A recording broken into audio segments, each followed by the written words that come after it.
Hi, I'm Gabby. I'm currently in Year 12 and today I'll be interviewing Mr. William Shakespeare and Mr. Al Pacino on the infamous Richard III, or in Mr. Al Pacino's case, his docudrama rendition, Looking for Richard. In case you were confused, I'm interviewing you both today because my cohort has been studying both of your texts, and let me tell you, I'm wildly unimpressed. And why might that be? William. Will. Can I call you Will? No, you may not. Well, Will, I will get to it.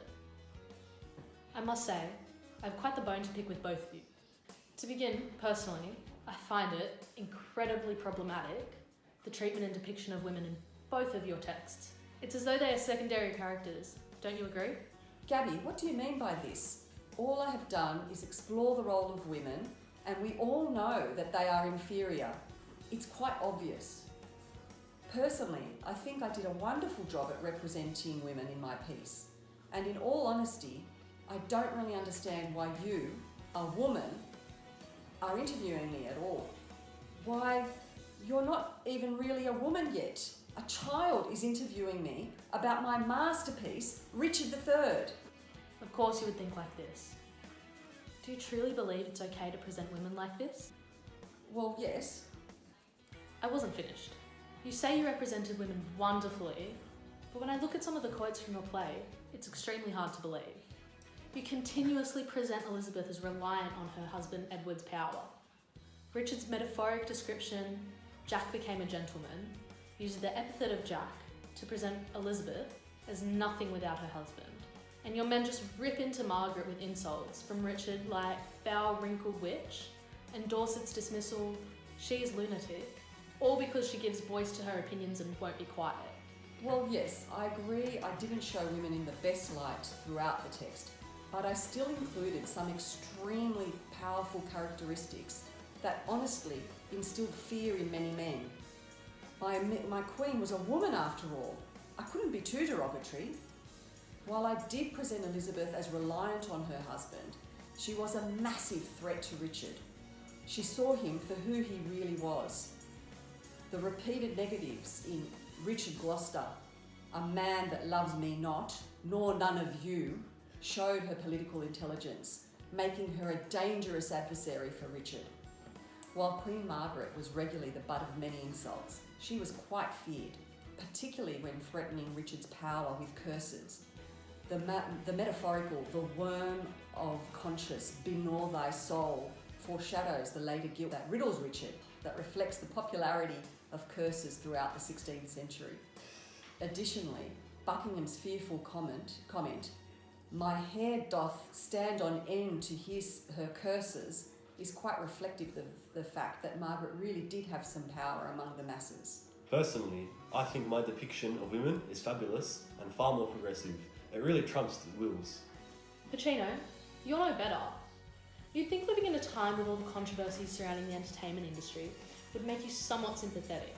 But any time you talk about casting Anne, you and your buddy Frederick Kimball speak in such a predatory way, talking about needing someone as young as you can get, and going on to cast the absolutely wonderful, might I preface with, Winona Ryder.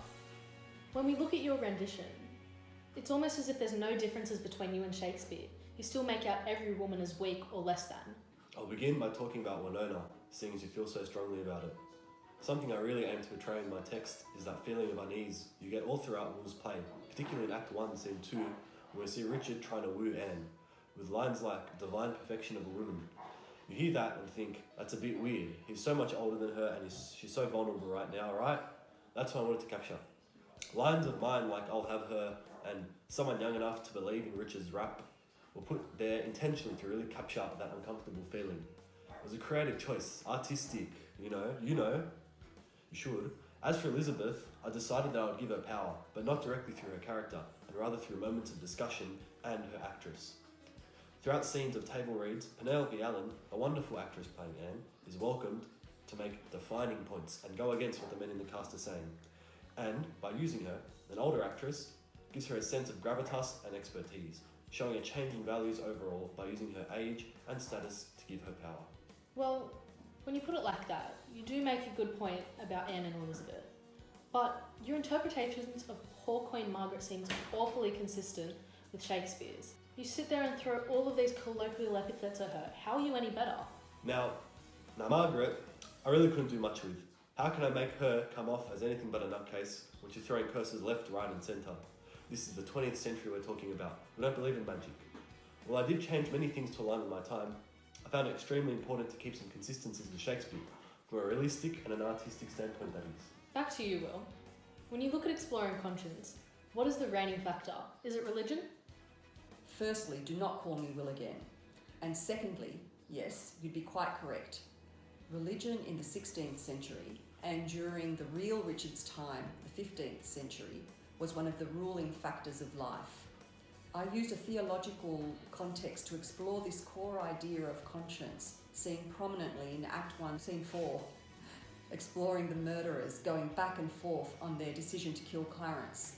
The quote, "But to be damned for killing him, from the which no warrant can defend me," really reflects the religious and judicial illusions.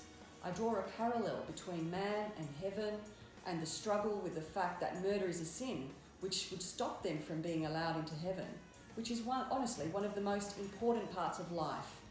The quote, how fain, like Pilate, would I wash my hands, also extends on religious illusions, this time being the crucifixion of Christ and the desire to be absolved for ending life, further drawing on the idea of conscience. Apologies, I just want to step in and make a point about my text. So I think it's important to note that I want to be able to reimagine the core idea in a way that was relevant to our society. Something modern and fresh, Ooh. It's Shakespeare to the both of you, just Shakespeare. You really highlight Richard as something of a beast, especially with his, disability and all, but I wanted to look at his humanity, to look at him as something of a flawed human. In the final act of my beloved film, I removed the ghost haunting Richard before the Battle of Bosworth, and instead used a close-up shot of Richard during his monologue to highlight his guilt and its consumption of him, showing him as a human rather than a medieval vice, to make the character more accessible to a modern audience. Additionally, to further show Richard as a flawed human, rather than being struck down by Richmond in the final act, he is shot by a commoner in the shoulder. I used a mid-shot of Richard to emphasise his face, as it projects his guilt and understanding that his actions led to his downfall and inevitable death. Dear Lord Alfred, you are insufferable. You can talk. Boys, listen. You're both as pretentious and insufferable as each other. No need to make it a competition. Now look, correct me if I'm wrong, but what I've gotten from this lovely interview today is that context is possibly the most important factor of a text. And it is clear that while texts may have drastic differences, profound similarities, stories can still remain the same, even with changes of values or contexts.